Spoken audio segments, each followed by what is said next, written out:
तिकडे साताऱ्यात चोरीचा प्रयत्न हा चोरट्याच्या जीवावर बेतलाय। चौथ्या मजल्यावरून पडून या चोरट्याचा मृत्यू झालाय, तर त्याच्या साथीदाराला नागरिकांकडून जबर मारहाण झाली आहे। या मारहाणीत चोरट्याचा साथीदार सुद्धा गंभीर जखमी झालाय, तर इतर चोरटे पळून गेले असून त्यांचा शोध सध्या सुरू आहे।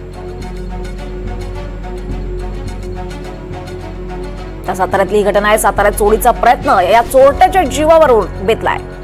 चौथ्या मजल्यावर पडून या चोरट्याचा मृत्यू झाल्याची घटना घडली आहे, तर त्याच्या साथीदाराला देखील नागरिकांकडून जबर अशी मारहाण झाली आहे आणि या मारहाणीमध्ये या चोरट्याचा साथीदार सुद्धा गंभीर जखमी झालाय।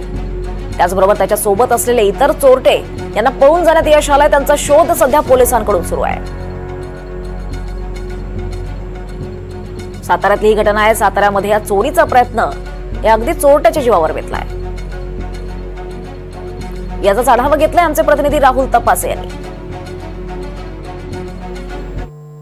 शहरात अतिशय एक दुर्दैवी घटना घडलेली आहे। चोरी करायला आलेल्या युवकाचा इमारतीच्या वरून पडून तो जागीच ठार झालेला आहे। ती हीच वास्तू प्लाझा नावाची इमारत आहे, महामार्गालगत असलेली इमारत आहे। या इमारतीच्या वरून तो चौथ्या मजल्यावरून खाली टेरेसवरून खाली पडला आणि त्याचा जागीच मृत्यू झालेला आहे। मात्र ह्या घटनेच्या वेळेला त्याच्या सोबत जे असलेले साथीदार आहेत ते पळून जाण्यात यशस्वी झालेत। मात्र त्यातला एक जो आहे तो इथल्या स्थानिकांनी पकडून पोलिसांच्या ताब्यात दिलेला आहे।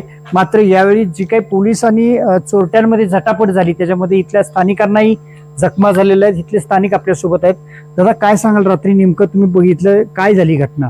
तरी सरासरी 2:44च्या सुमारास, म्हणजे सरासरी 2:45च्या सुमारास हे गेट आहे। हे गेट लॉक असतं। तर इथून ते त्यांची एक 2 व्हीलर होती, त्या 2 व्हीलर वरती आले। तिघे जण होते, एक जण बाहेरच थांबला आणि दोघे आत आले। आल्यानंतर सरासरी 3 वाजता 2:45च्या दरम्यान 3च्या दरम्यान ते वर गेले दोघे आणि ह्या नंबरवर 4th फ्लोअरवर काटकर म्हणून त्यांचे घर आहे, ते घर त्यांनी फोडलं। आणि ते बंद होतं का ते? हा, बंद होतं ते। त्या घरातले ते आदल्या दिवशीच ते गावाला गेले होते त्यांच्या, ते घर बंद होतं। आणि असं करण्यात आलं की 2-3 दिवसापूर्वी ते देखरेखी करून पण गेले होते ते दोघं जे चोर करायला आले होते ते। आणि त्यानंतर मग ज्यावेळेस त्यांनी घर फोडल्यानंतर मग ते तिथून पलीकडे मध्ये स्टेअर केस आहे, आपल्याला पलीकडे जाता येतं। मग तिथून जाऊन परत तिथे गेले।